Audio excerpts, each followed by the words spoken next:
Bienvenue de nouveau dans notre petit atelier de tournage sur bois. J'espère que vous allez tous très bien. C'est le début d'été dans notre atelier. C'est vraiment un peu plus chaud ici. Et nous, on attend l'arrivée d'une nouvelle tour à bois. Je vais vous montrer ça dans une prochaine vidéo. On a décidé de remplacer notre fidèle compagnon, le Le Mans Tab 50, qui est utilisé pendant une soixantaine de vidéos maintenant, pour quelque chose un peu plus grand. On verra ça plus tard. Je pense que c'est un bon moment de prendre un break et vous montrer comment entretenir votre mandrin à 4 mois. Maintenant, si vous êtes nouveau dans le tournage, je vous conseille vivement à regarder avant cette vidéo, la vidéo sur le mandrin à 4 mois, où je vous explique pas mal de détails sur cet outil et aussi les détails sur les tenons et mortaises, les dimensions que vous devrez respecter, le forme, etc. Ici, on va regarder vraiment le problème d'entretien.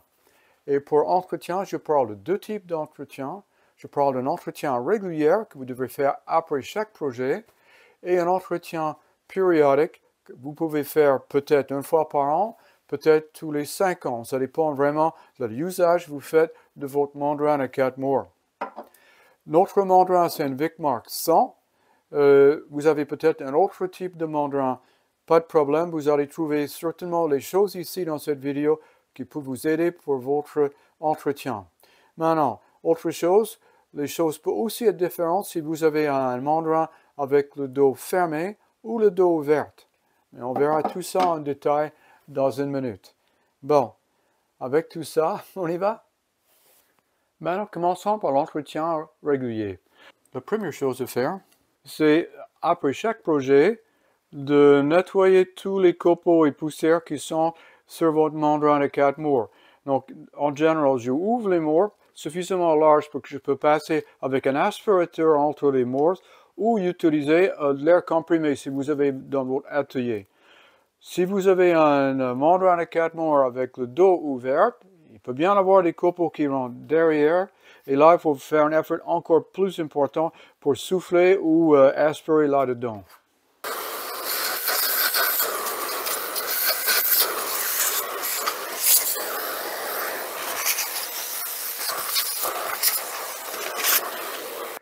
La prochaine chose à faire, c'est chaque fois que vous changez les morts, ou si vous tournez pas mal de bois vert, etc., ça vaut la peine de les enlever. Maintenant, une petite remarque avant. S'il vous plaît, ne serrez pas trop fort ces vis qui tiennent les morts sur les supports de morts, sur votre mandrin. Il n'y a aucune raison de serrer comme une bête. Si vous serrez trop fort, c'est qu'une petite clé hexagonale de 3 mm, ça va être très difficile de les enlever.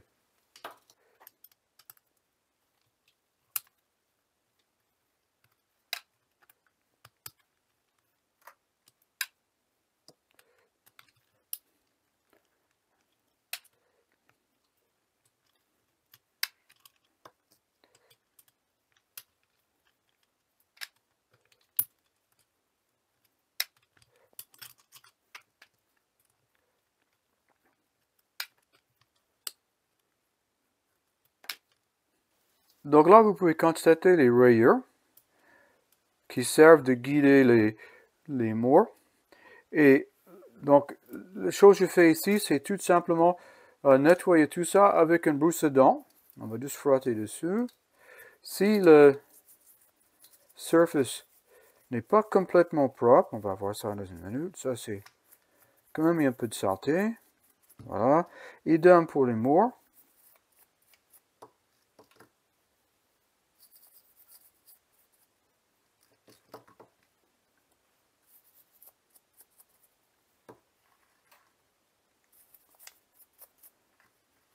Alors ici, vous voyez, c'est pas complètement propre. On va regarder ça dans une seconde.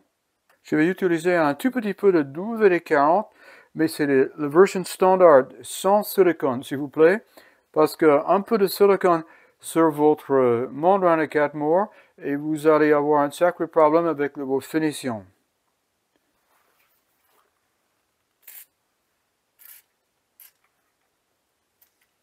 Ok. On va retaper ça. Normalement, c'est largement suffisant, on va voir.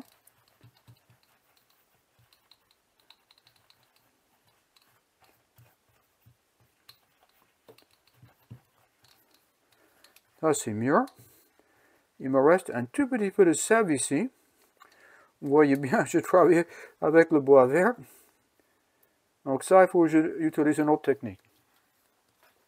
Idem pour ces morts là, c'est parfait. Voilà. Maintenant, pour les taches de sève qui sont plus difficiles à enlever, il faut un nettoyant plus puissant. D'habitude, j'utilise quelque chose comme de l'alcool isopropylique ou alcool ménagère ou kérosène, ça marche aussi. Quelque chose qui attaque bien la sève. Là, c'est absolument parfait. Mes morses sont bien propres. N'oubliez pas de donner un petit coup de WD-40 sur vos vis et le nettoyer pour qu'il n'y ait pas de copeaux de poussière dans le filetage.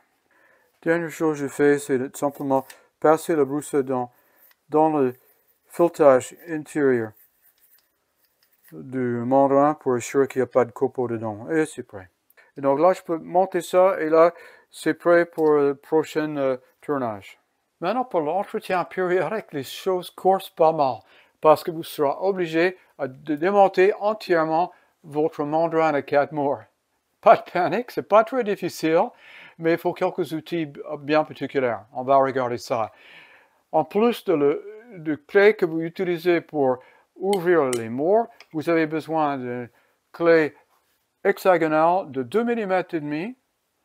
Vous avez besoin d'une tige. Vous pouvez frapper pour descendre la goupille de sécurité et quelque chose pour remonter la goupille à la fin du travaux. Moi, j'utilise un clou avec le bout, la pointe aplatie, un marteau pour ces deux questions de frapper, et surtout une pince à circlip assez extérieur, circlip extérieur, assez grande en ouverture. Celui-ci fait 45, il faut, je pense, un minimum de 35 mm d'ouverture.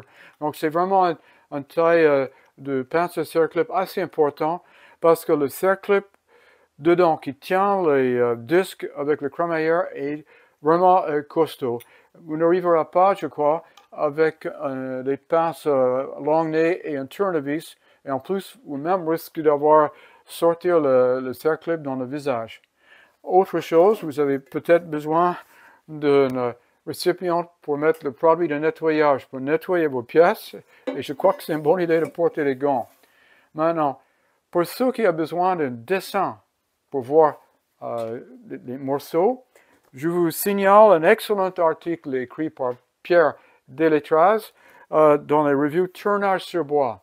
Il est sorti cet article en janvier 2023, donc c'est accessible sur le site, c'est le numéro 38, et lui explique comment démonter justement le Vicmark 100 pour faire une réparation d'une dent cassée dans une crémaillère.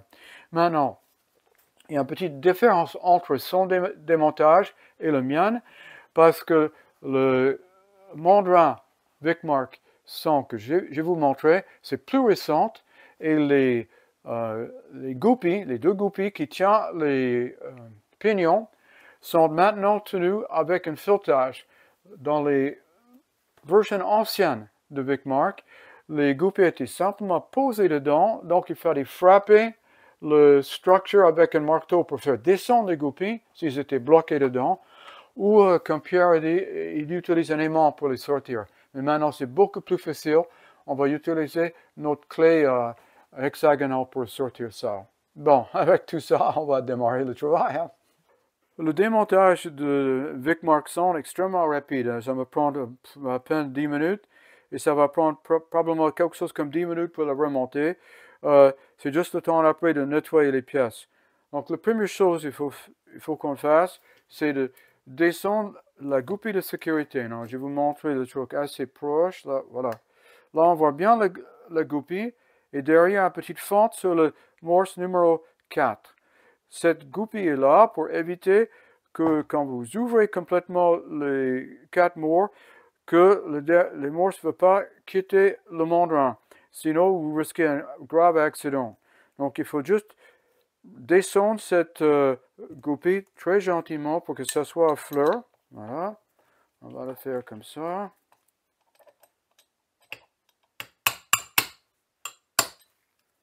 Pas la peine d'écraser la chose, ça c'est bon. Et on sort les 4 morses maintenant. Vous pouvez laisser les morses sur le support de morse, il n'y a aucun problème. Sauf que vous avez besoin de les nettoyer en plus. Mais sinon, très rapide.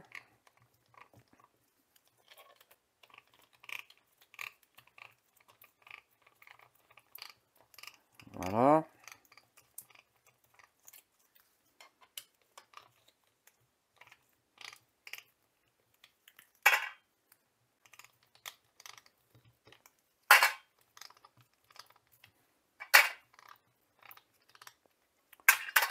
Je pense ici, en dessous, les supports pour les morts, vous pouvez bien regarder aussi, c'est pas très propre. Ça, c'est le mort numéro 4 avec cette fente pour la goupille de sécurité. Hein. Donc, on retourne pour enlever le couvercle derrière. Et là, c'est les petites vis où on a besoin de notre clé hexagonale de 2 mm et demi. Voilà. Et ils ne sont pas très serrés. C'est pas la peine de nouveau de serrer comme une bête. C'est aucune raison.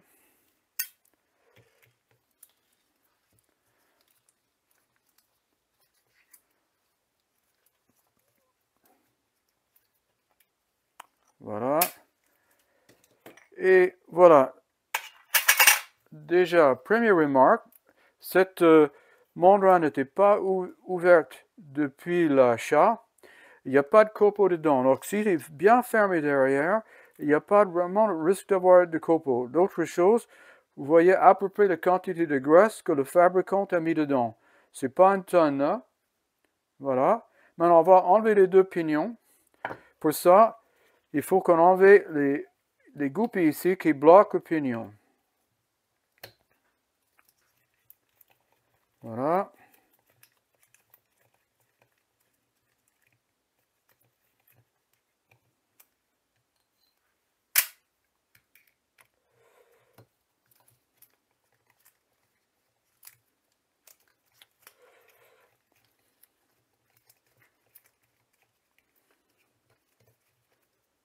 Je pense que c'est bon. Ok, voilà. Donc, avec ça, les pignons sortent. Voilà un. Et voilà le deuxième pignon. Maintenant, petite inspection des pignons. Les dents sont en excellent état. Il n'y a pas de problème. Rien n'est cassé là. Dernière chose à faire, et là, il faut quand même un peu de muscle, c'est il faut qu'on enlève ces cercles là. Donc, ça, je vais le faire comme ça. Je pense pas que j'arriverai avec la caméra dans mes bras, là, mais on va voir.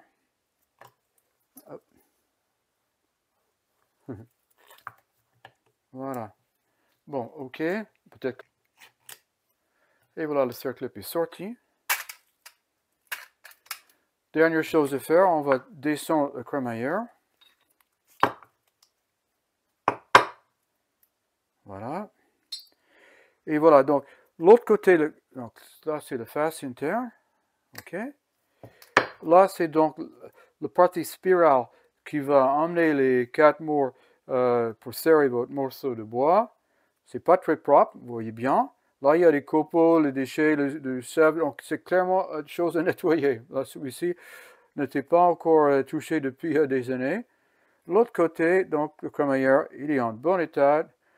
On fait une petite inspection. Les dents sont parfaitement propres, là. Bon, maintenant, prochaine étape, il faut qu'on nettoie tout ça.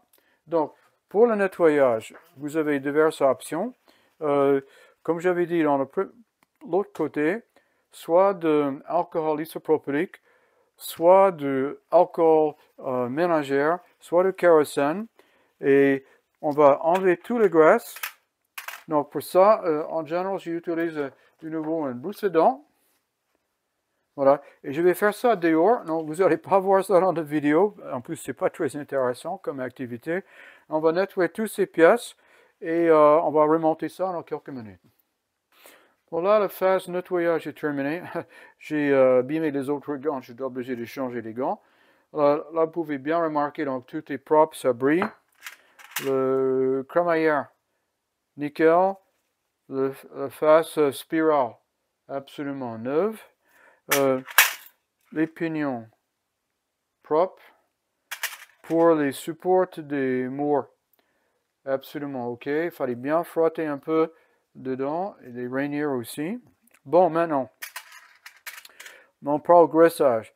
Pour toute la partie intérieure, qui va être fermée par le couvercle, ça veut dire le crémaillère, les pignons, et les contacts avec les structures ici, les pointes de pignon, on va utiliser du graisse au lithium. Le mien, j'utilise c'est du Falcon, mais bon, vous choisissez n'importe quelle marque. Mais surtout, graisse au lithium, ça, c'est une bonne résistance. Pas trop. Vous avez vu, le fabricant n'a pas laissé beaucoup non plus. Donc, on va mettre la graisse et l'essuyer un tout petit peu, que ça ne soit pas trop épaisse. Aussi, surtout sur les parties qui vont glisser dans la structure ici, ça tourne dessus. Donc, il faut bien graisser cette zone-là. Maintenant, de l'autre côté, côté spirale, qui passe par les fentes là-bas, cette façade-là, là, c'est les copeaux de bois peuvent bien entrer dedans.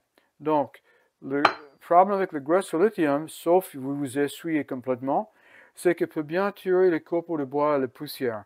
Donc, je préfère les utiliser de WD-40, de nouveau, sans silicone, c'est le version standard, pour cette face-là, donc cette zone-là et la partie intérieure là. Ok? Donc, ça c'est très clair. Si vous avez un mandrin avec le dos ouvert, vous mettez bien entendu de graisse au lithium, vous n'avez pas trop de choix, mais il faut bien l'essuyer pour que ça soit presque rien du tout. Comme ça ne va pas trop tirer les copeaux de bois.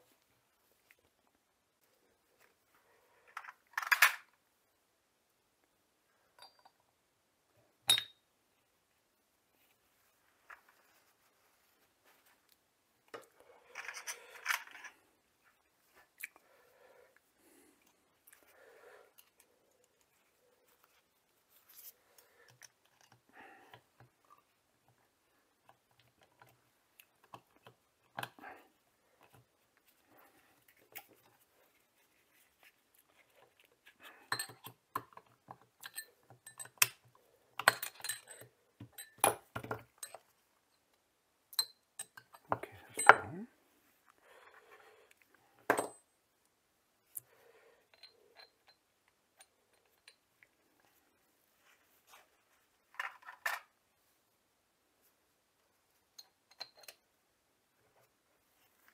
Okay.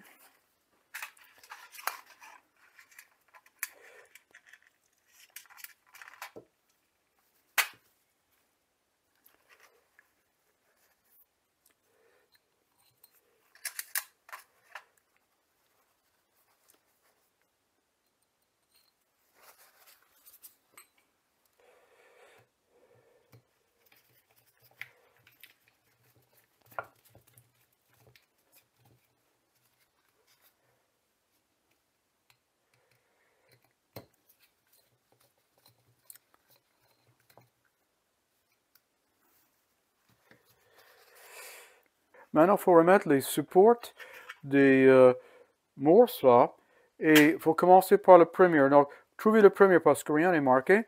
La goupille de sécurité est sur le mort numéro 4. Ça veut dire que ça, c'est 1, 2, 3 et 4.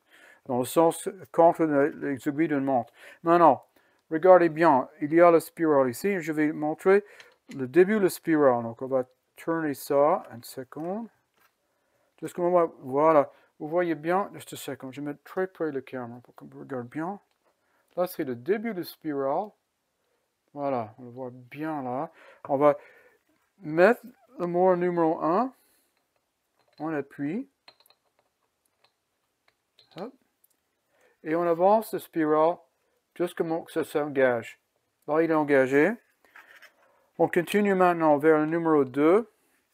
On regarde bien quand voilà, le spirale arrive sur le numéro 2. Je retire un tout petit peu. Je pose le numéro 2. J'appuie. Et on avance doucement. Voilà. Ça, c'est bon. Le 2 est dedans. Ok, on arrive sur position numéro 3. Voilà, je tiens comme ça. Vous pouvez mieux regarder. Voilà, où il est? Voilà, il est juste là. Vous voyez bien. Je retire, je pose mon mot numéro 3, j'appuie. Et là, il est engagé, c'est bon.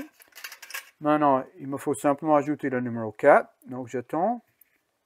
Voilà, j'avance. Là, c'est le début de spirale pour numéro 4. OK. Voilà, je pense que vous pouvez voir là, il arrive. Donc, j'appuie le numéro 4 dedans et je tourne. Maintenant, si je fais mon boulot correctement, les 4 morts devraient être ensemble. On va regarder ça. Voilà, on arrive. J'ai l'impression que j'ai bien fait. Si vous êtes hors phase avec vos morts, ils ne vont pas fermer correctement. Voilà, là j'ai le cercle parfait. Voilà, mes 4 morts sont bien alignés. Maintenant, dernière chose, il faut monter la goupille de sécurité. Donc, un petit tape derrière. Avec, moi j'utilise donc un petit clou. Voilà. Je tape. Et je vérifie où il est. Pas encore suffisant. Je vais vous montrer combien. Encore un peu.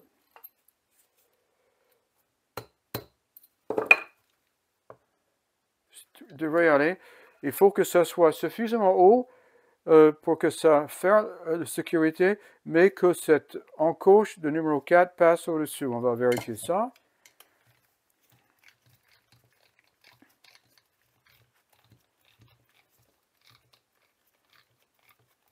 Ça passe.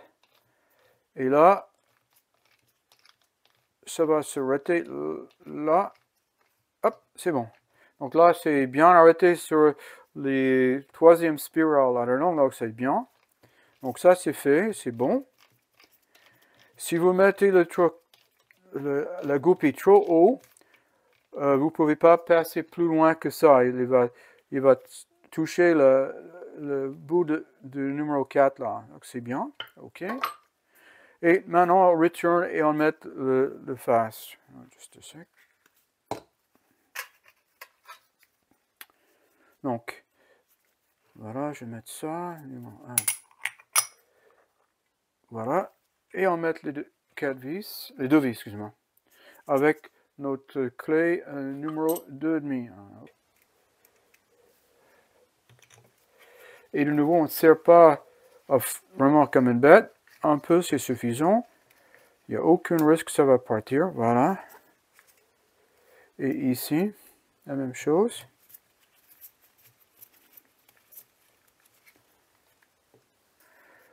Et là, notre membrane de 4 morts est prêt pour le tournage. Eh bien, notre vidéo est terminée. J'espère que vous avez trouvé ça utile. J'espère que vous avez plu. J'espère surtout que vous avez trouvé suffisamment d'informations pour lancer dans l'entretien de votre membrane de 4 morts. C'est vraiment pas difficile et ça prend très peu de temps. Maintenant, si vous avez des questions, surtout, n'hésitez pas à les poser dans les commentaires. Et maintenant, une petite remarque. Pour ceux qui nous suivent régulièrement, on va vous donner une petite surprise, une belle surprise même, en octobre. Et on va parler de ça dans une prochaine vidéo. Bon, avec tout ça, je vous dis au revoir, à bientôt et bon tournage.